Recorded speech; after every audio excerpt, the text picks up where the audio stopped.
The following is a video presentation of a morning worship service at Orrville Baptist Church.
Good morning and welcome to Orrville. It is again such an honor and a joy for us to gather as the body of Christ, to join together at the church, to come together for one purpose, and that is to worship, that is to glorify God.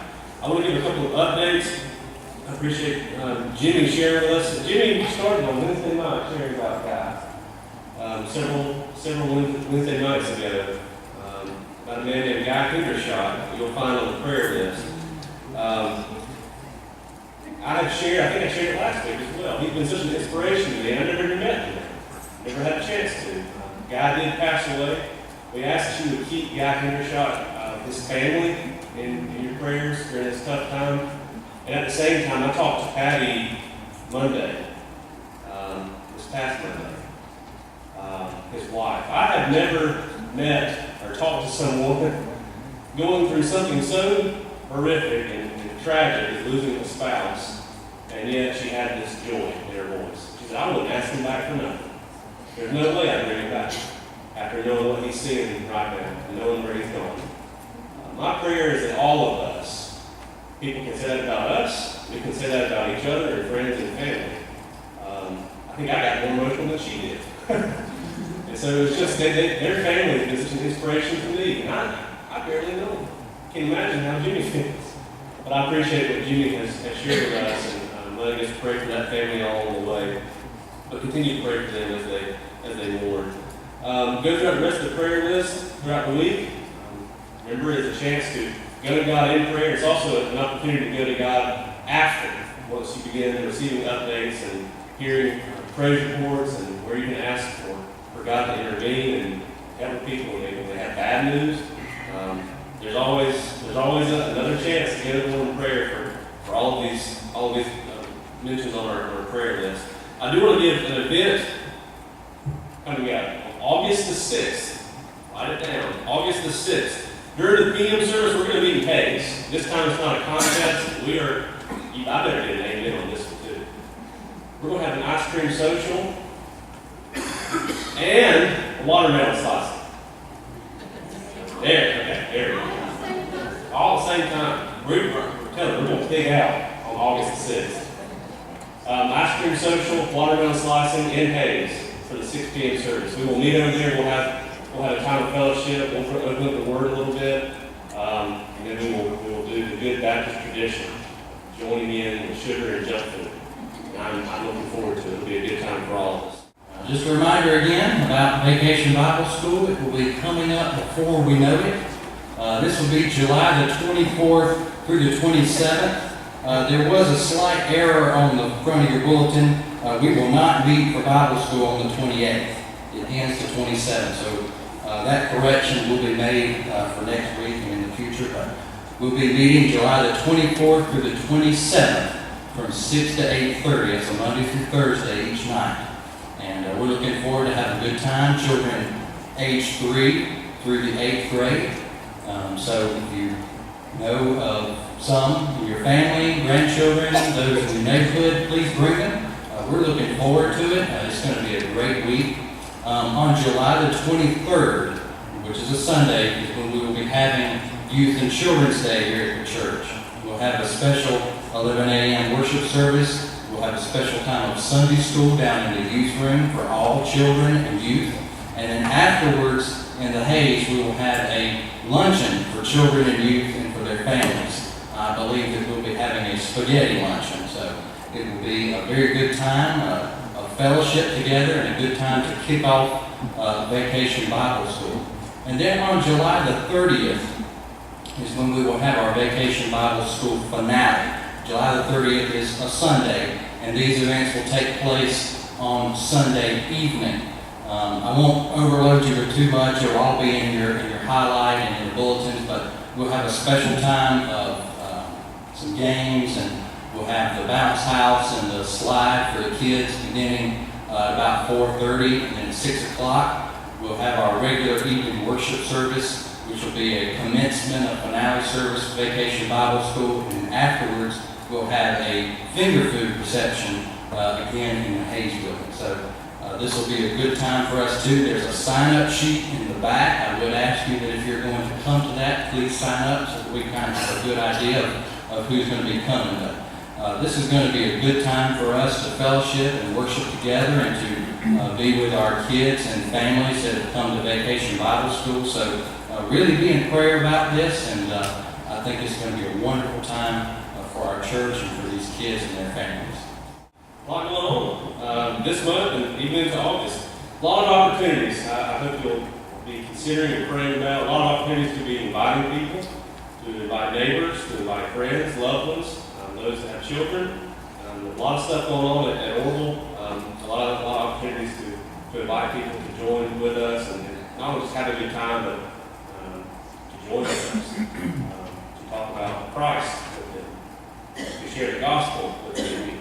I invite you and pray that you will do that. This morning, we started an interesting walk in Acts. We have gone through missions last week, and now we're starting to zoom in a little bit on kind of individual faith. We're zooming in on discipleship.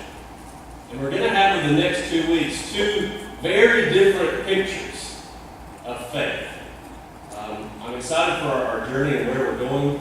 this morning. I'm excited for its leading us next week. Be praying now. Be in prayer now for the rest of our service, that as we worship God through prayer, as we worship God through song, as we worship God through the opening of His Word, He would tug at our hearts. The Spirit would tug at our hearts, would open up our minds, would open up our eyes to see the depths of His Word, to be changed by it, to be transformed by it.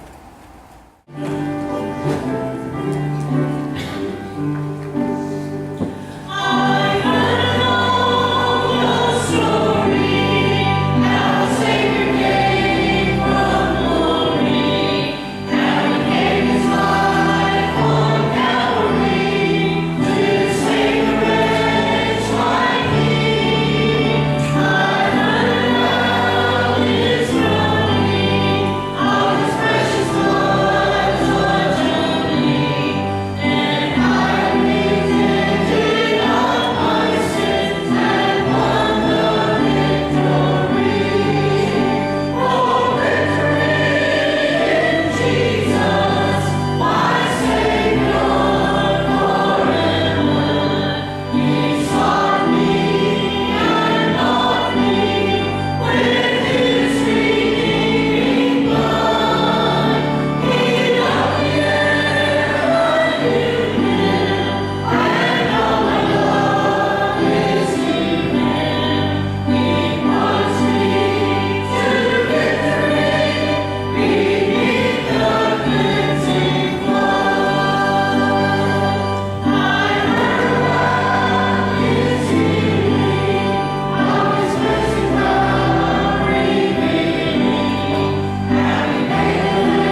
century, and Mr. Johann Tetzel got very popular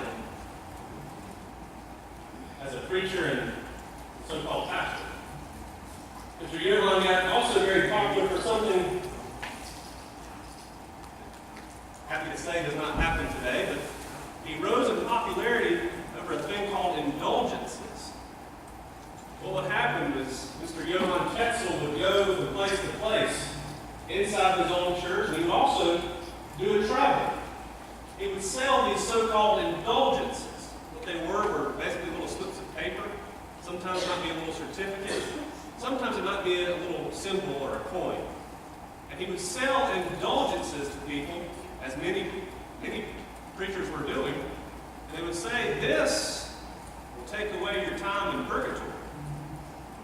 This will forgive your sins. This may even forgive the sins of your family, of your friend. You can buy them on behalf of people. There's a problem with purgatory and everything else already, but the idea that you could actually buy forgiveness. And you could buy time out of purgatory. So not only is that a problem by itself, and I'm sorry, but thinking that you can rectify faith with money is satanic. Completely satanic. Now don't get the wrong idea. If you giving an offering, I want you to give an offering. However, I also say at the same time, I make no mistake about it, I'll say it clearly. If you give an offering to a church, and the sole purpose is to better your life, or what kind of material blessing you may get out of it, don't give. If it is an act of worship and an act of joy, please give. I want you to have joy as you give. This is a completely different thing we're talking about with Johann Tetzel. It's not a tithe, it's not an offering. They were literally trying to buy their way out of trouble. And the church was going along with it to buy their way out of hell, turn into a big mess. Tetzel got huge, very, very popular doing this. There was one trip he went to a place called Leipzig. And this is just to show you how silly and how self-defeating it is to sell indulgences. In my work, it's the work of the enemy.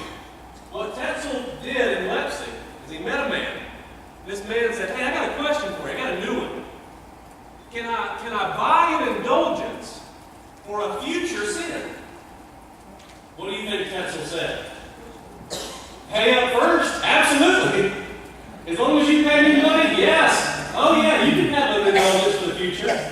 And the man was buying it, saying, I'll just keep an indulgence in my back pocket. When I sin later on in life, I'll just use it then. That's what, it'll cover that sin. And Tetzel said, absolutely.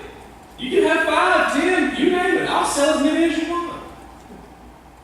Everything went well. Tetzel made a lot of money, and then he begins their journey back home. While on that journey, here's the good part. My favorite. This is a true story about it. While on that journey back home, the man who bought the indulgence for the future came across Tetzel, attacked him, beat him, stole all of his money. And when he was finished beating him, he said, you remember that future sin that I bought? This was it. Now listen, and this is honest to goodness, this is true. At the time, the church and the state were not like today. The church could punish you for these acts. They could most likely even kill you for doing something like that. Do you think the church went after the man who bought that indulgence? Why? They couldn't. He bought an indulgence for that sin. It's actually quite a brilliant move. But they couldn't do anything to him. There's nothing they could say. It'd be hypocritical because they already told him, you're forgiven for that sin. I say all this because it's self-defeating, and I bring it up because there's a word for what Mr. Tetzel was doing. It's called simony, or simony, depending on the ear of the UK. We have a word for what's happening. It's simony. It's the act of selling an indulgence. It's named after the individual we're meeting today. That should give you a clue about what he's thought of over human history. Now, I'll put the cart before the horse a little bit, but I don't want us to miss this at all. But our message this morning, it's not about money. It's not about indulgences that we've already mentioned. It contains parts of those elements, but it's about pride and it's about false faith. Because this morning we meet a man full of false faith. It is a faith that does not save. There's no saving faith in this type of false faith. And so far in Acts, we have been pretty centrally focused on what Christ is doing through Peter, through John, through the birth of the church, what Christ is doing through Stephen, and then leading up to his martyrdom. A very humbling message for us to go through with the death of Stephen, but also a joyous message for us to see how little death holds over us. It's nothing. Death is nothing for the Christian. Nothing at all. It's already defeated. It's done in vain.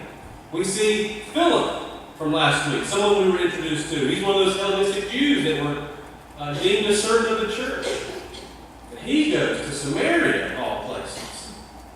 A place where Jews just do not travel. They do not go to the area of Samaria. If the Jews were traveling, they had to go through Samaria to get to their destination. They'd take a long way around it. That's how much they despised each other.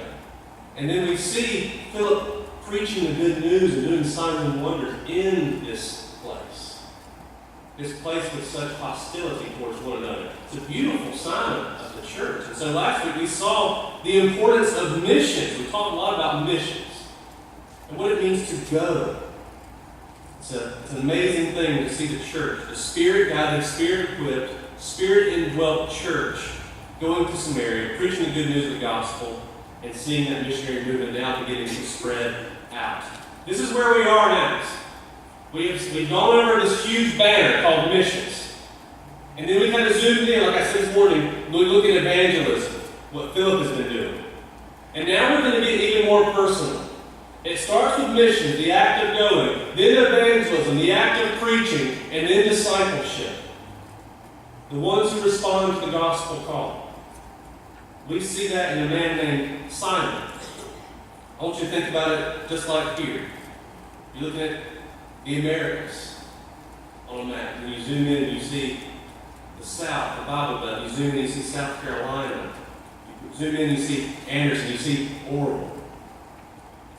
What is it that we are also doing here? I pray that this message this morning will, as we go through the text, we'll get a sense of urgency for what we must do as a church and where we are headed. First things first, go to Acts 8. I want you to look at verses 9 through 13. If you're there already, I'll give people a moment to turn there. Acts 8, starting in verse 9. We'll first stop at verse 13. Here we go. Now there was a man named Simon who formerly was practicing magic in the city and astonishing the people of Samaria, claiming to be someone great. And they all, from smallest to greatest, were giving attention to him, saying, "This man is what is called the great power of God." And they were giving him attention because he had for a long time astonished them with his magic arts. But when they believed Philip, this is good stuff, when they believed Philip preaching the good news about the kingdom of God in the name of Jesus Christ, they were being baptized, men and women alike. Even Simon himself believed. And after being baptized, he continued on with Philip. And as he observed the signs and great miracles taking place, he was constantly amazed. It sounds great right now. A really good message. Philip is preaching, Simon hears, Simon is a magician, he's dabbling in stuff way beyond his pay grade. The dark arts, sorcery, he's very deceptive. He's a trickster. He's duped the people of Samaria. He's gotten lots of influence and power. Look what they're calling him. The great power of God is the name that Simon has taken for himself, and the people are actually going along with it. Simon claimed to have this type of different relationship with God than everybody else, and he had a secret knowledge. We'll talk about this later, but Simon is really the father of the Gnostic heresy. He told other people, I've got a connection to God that you can't have. I have this special type of knowledge. It's reserved for me only. We know that's not the case. We see that from the Word of God, that there's only one. Jesus, who has that type of relationship, we are all the same. We go through Christ. Simon didn't believe that, calling himself the great power of God. It was available to everyone. So you see how highly he thought of himself, and you can see what everyone else thought about him too. But as Philip preached, something interesting happens. People left and right, men and women are now being baptized. They're believing the gospel is taking over. And then verse 13, Simon, this sorcerer, this magician, this trickster, even Simon believes. Even he's baptized. Is that not incredible? What a great story of the gospel. And after being baptized, he continued on with Philip. He's walking with Philip. You see discipleship happen. You see Philip allowing him to go with him, a practitioner of magic who's now been saved. What a great God we serve. Allowing Simon to go on. Then verse 13. I want you to look at this. I kind of stopped and look at the second half of verse 13. He continued on with Philip, and as he observed signs and great miracles taking place, he was constantly amazed. Uh-oh. Now we've got our first problem. Now we've got our first problem with Simon. That brings us to our first point. It is that false faith begins with false intentions. A little tongue twister there. False faith begins with false intentions. I want you to keep in mind who Simon is. This magician. Doing some pretty amazing things himself. And yet when Philip comes around, even Simon's amazed. Even he's taken aback. How are they doing this? I want in on this. Philip is performing wonders, and it can only be explained to the power of God and the power of the Holy Spirit. And for someone who considers himself to be the great power of God, it must have been amazing. Because even he was humbled by it. He was captivated by it. Simon believed and was baptized, yet sadly, his intention was false. He didn't have the right heart to be baptized. It was empty. Do you remember when Jesus cleansed the money changers out of the temple? One of my favorite scenes in Scripture. I want you to listen. This is Jesus' reaction upon seeing this happening at the temple. Now, when he was in Jerusalem at the Passover during the feast, many believed in his name, observing his signs which he was doing. But Jesus, on his part, was not entrusting himself to them, for he knew all men, and because he did not need anyone to testify concerning man, for he himself knew what was in man. That's a scary thought to me. So you tell me, is it the external things that save us, or is it the internal things that save us? It's not the things that we do, it's the thing that happens that God does inside. That is where salvation comes from. God alone. Me being dunked is a sign. Me doing good works. You doing good works. You can try to work your way into heaven. I'm telling you now, it will not work. It will not save. The things that are external do not save us. It is purely what God does to us internally that saves us. John 2 ends saying that Jesus knew what was in man.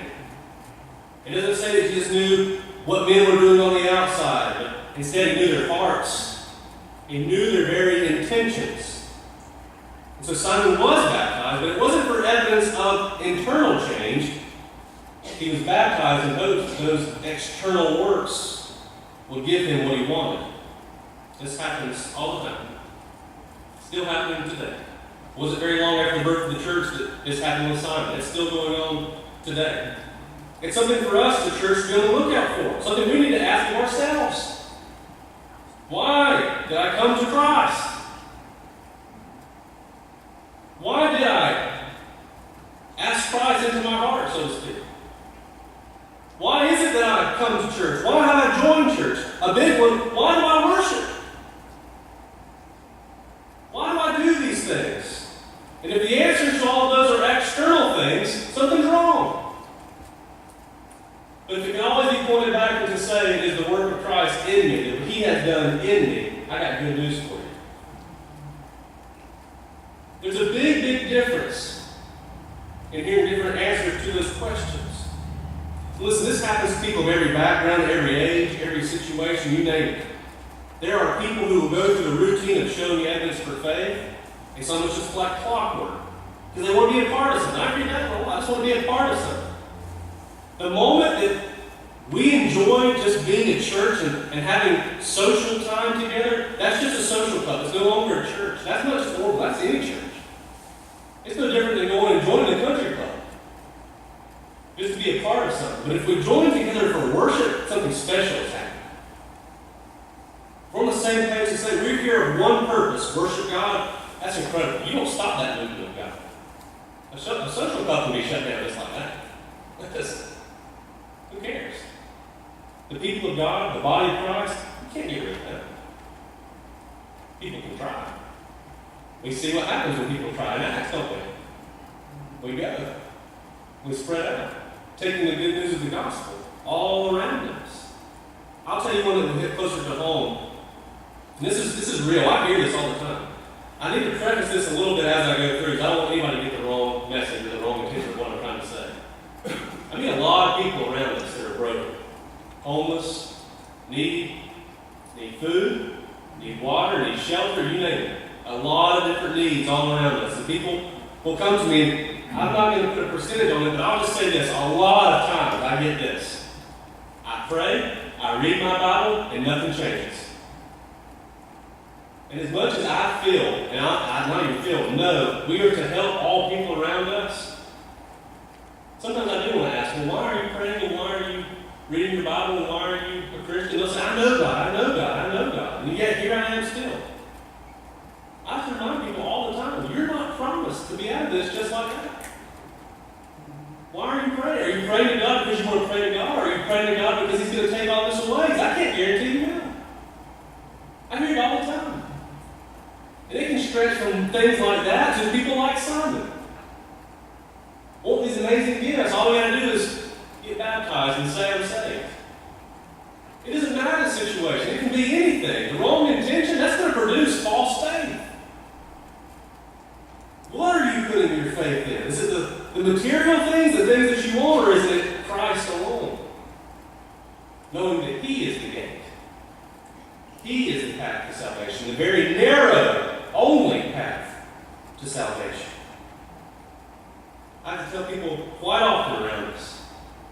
I let them know that I love them very much, but I also say, if you are wanting to come to Christ to make things easier, I can't, it's probably going to get harder, to be honest. You need to know what you're getting into. I tell people that all the time. Don't expect your struggles and problems to go away. Don't run to Christ to get rid of problems. Run to Christ because He's your King. Period. Nothing else needs to be said after that. Intention is vitally important when it comes to faith. Look with me at verses 14 through 17. Now, when the apostles in Jerusalem heard that Samaria had received the word of God, they sent Peter and John, who came down and prayed for them that they might receive the Holy Spirit, for He had not yet fallen upon any of them. They had simply been baptized in the name of the Lord Jesus. Then they began laying their hands on them, and they were receiving the Holy Spirit. There's something very interesting happening right here. We need to read those verses and say, wait, hang on, there's a red flag. What's going on here? Really important for us to discuss this. And I don't want to spend too much time here. It is incredibly important for us to remember what was happening in Samaria. Big eruption of joy. Reaches all the way back to the apostles. Remember, they stayed in Jerusalem. They stayed there. News traveled back to Jerusalem, and they said, we got to do this for ourselves. We're going to go down to Jerusalem and see what's going on. So Peter and John, they journeyed to Samaria. They want to see what's happening. Now listen, this is an odd point to make in the middle of looking at false faith. This is what the Bible gives us. This is what I'm going to preach. Right in the middle of this, we get another mission-centered point. Another mission-centered point. Saving faith is available to people of all nations. Simple points this morning, I'm telling you. Saving faith is available to people of all nations. It's an odd thing to mention here because it's about false faith. Take the Bible and see what's being thrown at you. We just read that Peter and John came to Samaria to pray for those who had believed. And look at verse 16. For He had not yet fallen upon any of them. They had simply been baptized in the name of the Lord Jesus. Does that not strike you as odd? It should. We see throughout when someone is transformed, beginning in the birth of the church up to today.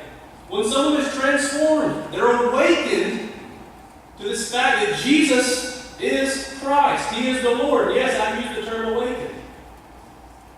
I won't rant too much about this, but I hear it quite a bit. I made Jesus my Lord and Savior. No, you didn't. You didn't make Jesus your Lord. He is, whether you believe it or not. You can try to make Him your personal Lord. He already is. Even the atheist Jesus is already their Lord. Whether they recognize it or not, doesn't matter. They awaken to Christ being God in the flesh. And when that happens, listen, the Spirit dwells in us. The Spirit is sent to us, equips us, fills us. We see that in the birth of the church. Just like that, it happens. And yet here, what's going on? People are baptized, people are being saved, and yet the Spirit has not fallen. If you ask the question, why? Why would God do this? Why would He change things for this moment right here? Listen, God's doing something incredible at this point in Acts. Again, I want you to remember who these two groups are, okay? Jews, Samaritans. Hate each other, despise each other. God's building His church not about external things. God is building His church all about the internal. It's not about nationality. It's not about race. It's not about lineage. It's not about heritage. None of that.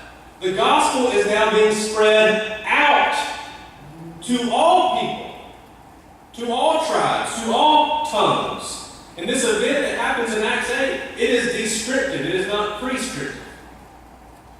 God's doing something very specific. It doesn't mean it's always going to be this way. Something very specific is happening here.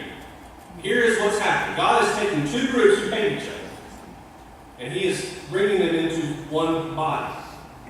Taking the enemies who say, I don't like you, and now you are brothers. I despise you. Guess what? Now you are brothers and sisters. Now you are a family. Now you are becoming part of the global church. And so it was to teach the Samaritans, look, this is available to you. What God is doing, what the Spirit is doing in the church, in Acts. What He has done to Israel, what He has done to the Jews. It's available to you. The Jews needed to hear this as well. They needed to see this. The Samaritans were being told, this is for you. The Jews were being told, this is for them. This is not about your external qualities, about your lineage, about your race. I'm now sending the gospel to all people. I want you to be here to witness it, so that you may know. We'll get to chapter 11 soon enough. I want to skip ahead a little bit. You don't have to turn, but I would like for you to listen. I want you to hear what Peter says about the gospel spreading to the Gentiles in chapter 11 of Acts. This is interesting. Here's what Peter has to say.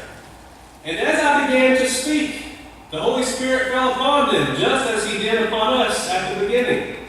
And I remembered the word of the Lord, how He used to say, John baptized with water, but you will be baptized with the Holy Spirit. Therefore, if God gave to them the same gift as He gave to us, also after believing in the Lord Jesus Christ, who was I, that I could stand in God's way? In other words, Peter's saying, really wasn't my idea to make the gospel and the Spirit spread to these people, but you know what? If God's doing it, who am I to be in His way? It's actually a very honest statement from Peter. But don't you see why they're being brought in? They're being taught something very special. It's His desire. It's not ours. It's God's desire, not Peter's. And because it is God's desire first, it is now Peter's desire. The same goes for us. We need to be people who desire what God desires. If there's something He's passionate about, guess what? I'm going to be passionate about it too. If there's something that He wants, that becomes my want as well. Peter's statement is an evidence of heart change. Something happening, going on. Two groups, never would have had anything to do with each other, now being aligned to God's will and God's plan. And so again, why was there a delay in the Spirit falling on these new believers? To show them both they're a part of the church. They're a part of the New Testament church, one body. We don't get to handpick who we want to witness to. We don't handpick who is worthy enough to hear the gospel. Newsflash, no one is worthy enough to hear the gospel. None of us are worthy to have a relationship with God, and yet we're commanded to do it out of His great love and mercy. None of us. I could go to this room. Are you worthy of being saved? I'm not. And yet here we are. Because we have all been laid out and brought low. We're all on the same playing field, so to speak. This message is for all people, all nations, all races, all backgrounds, all income levels. You name it. We'll close with verse 18, going through verse 24. Follow with me, starting in verse 18. Now when Simon saw that the Spirit was bestowed through the laying of the apostles' hands, he offered them money, saying, Give this authority to me as well, so that everyone on whom I lay my hands may receive the Holy Spirit. But Peter said to him, May your silver perish with you, because you thought you could obtain the gift of God with money. You have no part or portion in this matter, for your heart is not right with God. Did you catch that? Not for your baptism, not for your works, because your heart is not right before God. 22. Therefore repent of this wickedness of yours and pray the Lord that, if possible, the intention of your heart may be forgiven you. For I see that you are in the gall of bitterness and in the bondage of iniquity. But Simon answered and said, Pray to the Lord for me yourselves, so that nothing of what you have said may come upon me. Our last point follows the same pattern, very simple. False faith ends with death and destruction. Every time. That's exactly how false faith is. You remember in chapter 3 when Peter approached the lame beggar? I thought we were just in chapter 3. Here we are all this time later. Y'all remember that? Remember that scene, the lame man? Verse 4 of chapter 3 says this, But Peter, along with John, fixed his gaze on him and said, Look at us. And he began to give them his attention, expecting to receive something. He thought they were going to give him money. I love what Peter says here. So good. I do not possess silver and gold, but what I do have, I give to you. In the name of Jesus Christ the Nazarene, walk. Get up. And what does he do? He gets up. He says, I got no money to give you. I got something better to give you. In the name of Jesus, get up and walk. And so at first it was, I can't give you money, I can give you something better. And now it's, you want something better? It can't be bought with money. You want something better than what you're doing, the magician? You want what we got? You can't buy this. Christ is not for sale. The blessings of Christ, they're not for sale. This isn't about money. He wants far more than your money. He wants your life. Peter's not being soft here at all. Perish for your silver and gold. In other words, you are going to be in absolute destruction, Simon, for what your heart is doing right now. The intentions of your heart. Your life is in ruin. Pray the Lord that, if possible, the intention of your heart may be forgiven you. The intention of your heart. That's the issue right there. There's the issue with false faith. All the wrong reasons. Simon was actually baptized. Remember? He actually went under the water and continued on with Philip. And he was still an alien to the gospel. Still an alien to God. Never knew God, just tried to show through external evidence that he was saved. And it is Simon the magician who is the first recorded false convert in the Scriptures.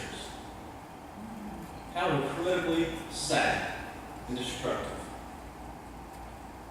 It's not a marketing scheme. It can't be bought. Salvation can only be given. Nothing you can do to try to take advantage of it. It's simply the greatest news, transformational news you will ever hear.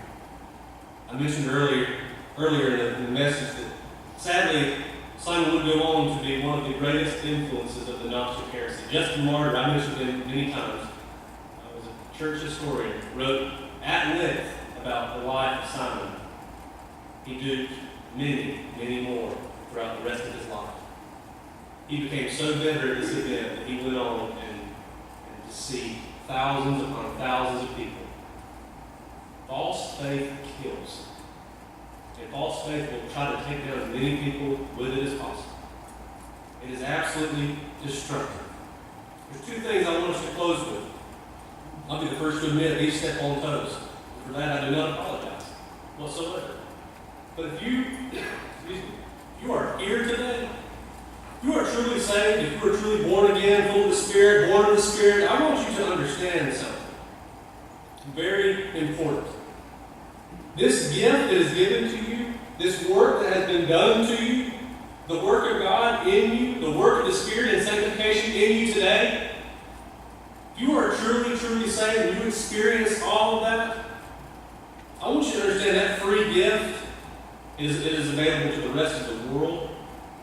Sometimes we need to be woken up to that fact. Sometimes we need to be told that that is freely given and available to the rest of the world. How will that realization ignite your heart for missions? Think about who you are and your salvation. What does it do to you to know that that is available to the lost? It should send us. It should send us out. I want you to think about this for a moment. Your greatest enemy, please don't mention names.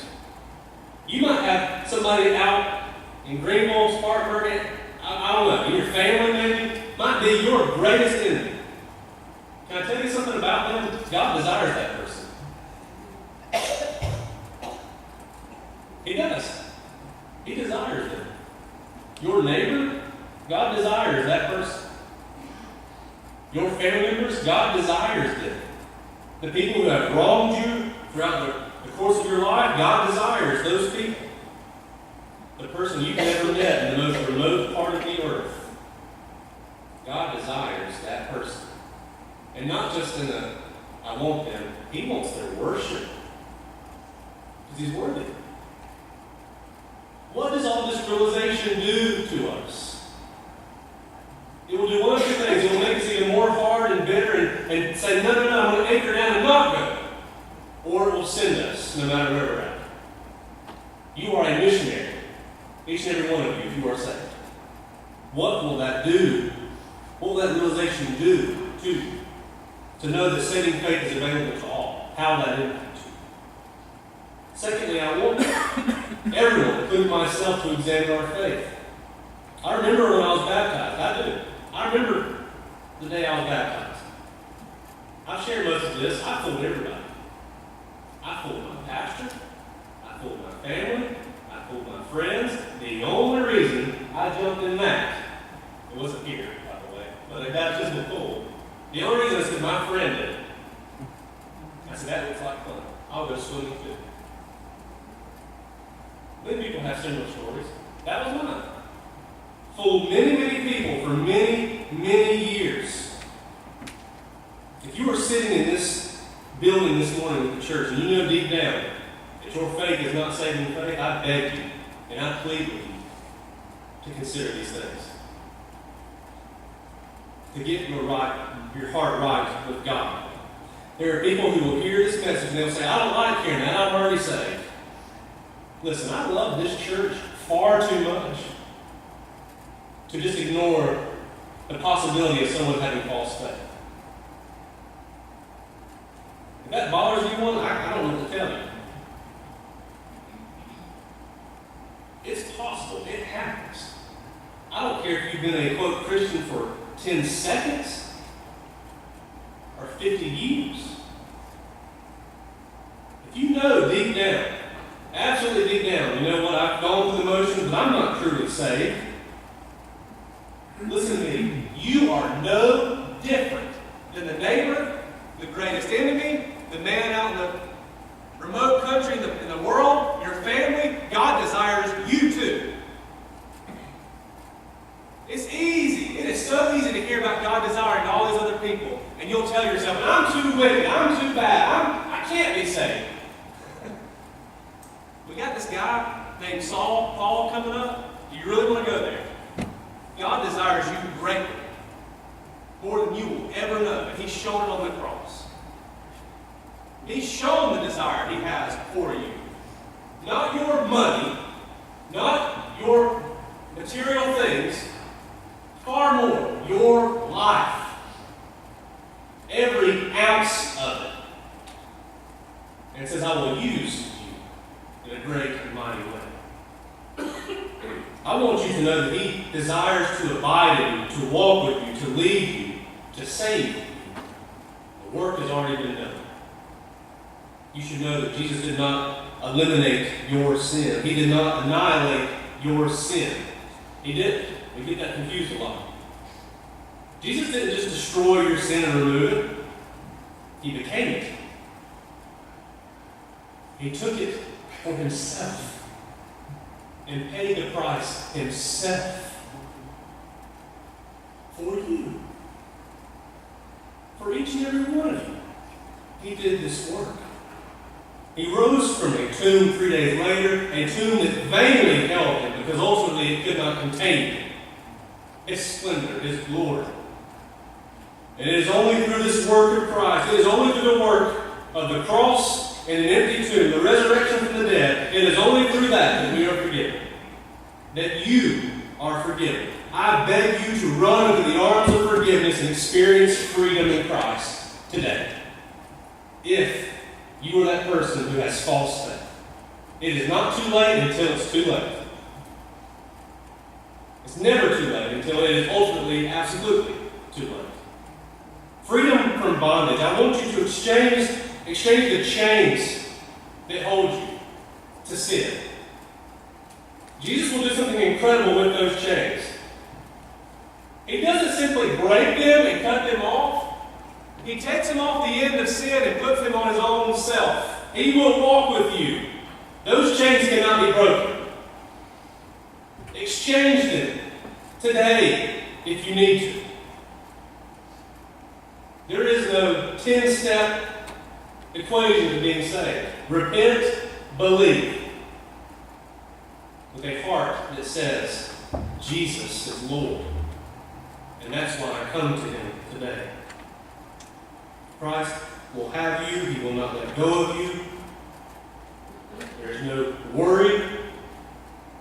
And not having strong enough grip in your Christian walk, you don't have to. His is mighty good enough. And He will not let you go. I recognize I'm spending a lot of time on this because I feel like it's incredibly important. If that applies to anyone, you need to make things right with your heart. And you need to come down and pray. If you need to talk with me or a deacon or someone else, please do so. If you are telling yourself right now, I know that I need to and I want to, and I'm just ashamed because I've been fooling people for years and years and years, let me tell you something right now. This place will erupt in celebration if someone comes to know Christ. Don't you ever be ashamed of running to your King. It may be the same King you've talked about for years and years and never truly knew Him. The altar is available. If you need it, come confess your sin. Come confess that Christ is Lord, maybe even for the first time. Let me know how I can be here for you. Let your brothers and sisters know how they can be here for you.